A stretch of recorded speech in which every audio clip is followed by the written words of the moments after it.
மாண்புமிகு உறுப்பினர் செங்கோட்டையன் அவர்கள்.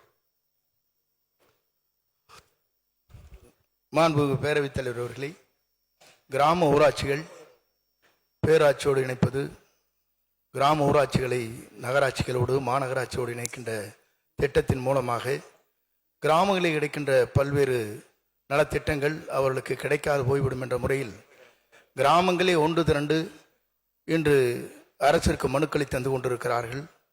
ஆகவே இதை பொறுத்தவரையிலும் இதை நிறுத்தி வைப்பதற்கு அரசு நடவடிக்கை மேற்கொள்ள முதலமைச்சரோடு மாண்பு அமைச்சர் அவர்கள் கலந்து பேசி இதற்கு நல்ல தீர்வினை காண்பார்களா என்பதை உங்கள் மூலமாக அறிய விரும்புகிறேன். மாண்புமிகு அமைச்சர் அவர்கள்.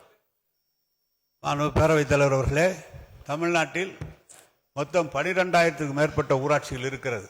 அந்த 12,300 ஊராட்சிகளிலே இப்போது நகரத்தோடு மாநகராட்சியோடு இணைப்பது, நகராட்சியோடு இணைப்பது, பேரூராட்சியாக உருவாக்குவது என்பதை வெறும் 371 பஞ்சாயத்துகள் மட்டும்தான் அதை நகராட்சியோடு இணைக்கப்பட்டிருக்கிறது, மாநகராட்சியோடு இணைக்கப்பட்டிருக்கிறது.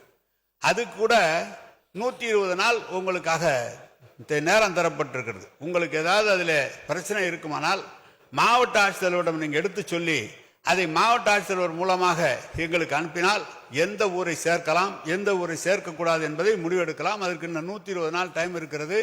மாண்பு உறுப்பினர் அவர்கள் என்றும் கேட்டார்கள். நான் இதே பதிலை அவரிடம் சொன்னேன்.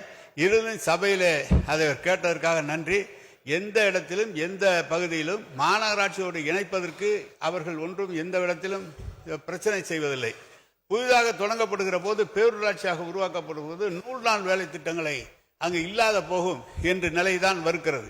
இங்கே பல இடங்களிலே விவசாய நிலங்களே இல்லாமல் வெறும் கட்டிடங்களாக கட்டப்பட்டு விளைநிலங்கள் இல்லாத இடங்களை தான் இந்த நகராட்சியோடு இணைக்கிற பகுதி.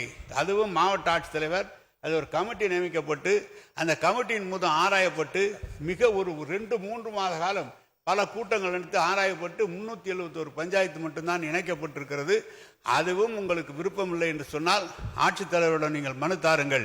மீண்டும் அதை பரிசீலிக்கப்பட்டு மாண்புமிகு முதலமைச்சரோடு கலந்து பேசி தக்க முடிவு எடுக்கப்படும் என்பதை தெரிவித்துக் கொள்கிறேன். செய்திகளை உடனுக்குடனும் துல்லியமாகவும் தெரிந்து கொள்ள சப்ஸ்கிரைப் பண்ணுங்க.